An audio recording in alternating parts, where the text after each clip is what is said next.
In 2006, more than 96,000 fires charred nearly 9.9 million acres in the United States and cost a record $1.5 billion to fight. With human life and property at stake, having the right fire truck is critical.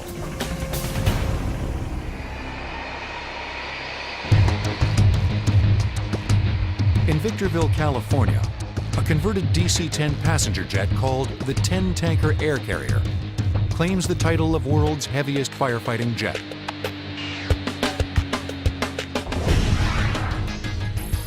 The 10-Tanker weighs in at 400,000 pounds fully loaded. The wingspan is 150 feet, and max airspeed is 460 miles per hour. We're looking at the tank system, external, 3 tanks that carry a lot of fluid, 12,000 gallons, aerodynamic tank on each end. The technology was bought from Erickson Air Crane, comes out through a computer-controlled door down at the bottom. Gives you the flow rate you want so that you get the coverage level you need on the ground.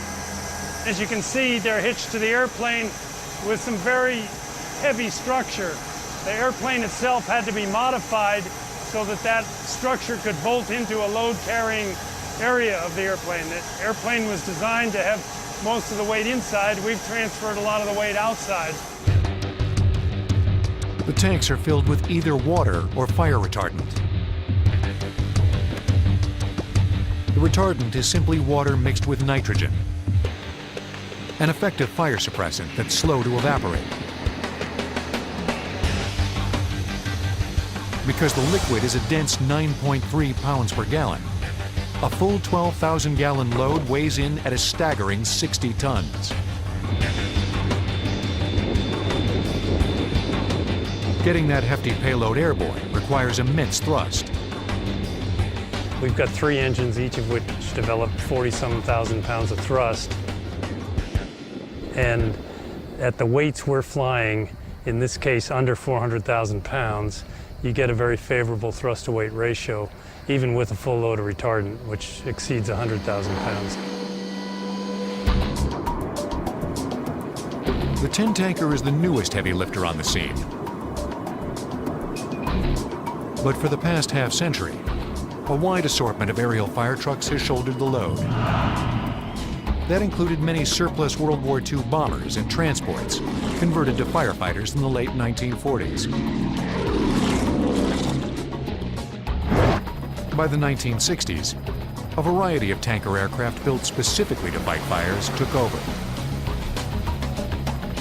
Helicopters using buckets that could refill quickly from lakes or reservoirs became a favorite tool in the wildfire wars.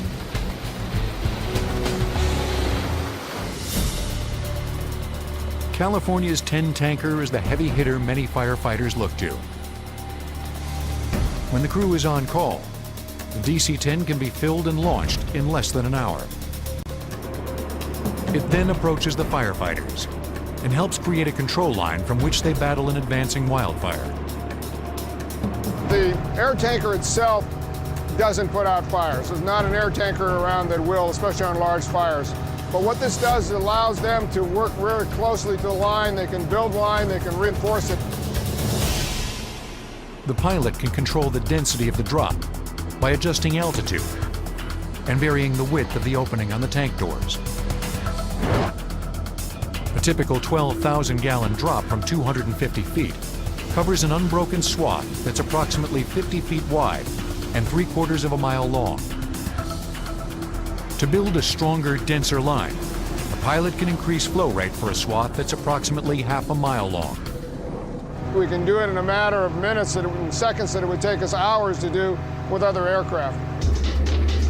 The DC-10 represents yet another attempt to apply extreme aircraft solutions to solve earthly problems.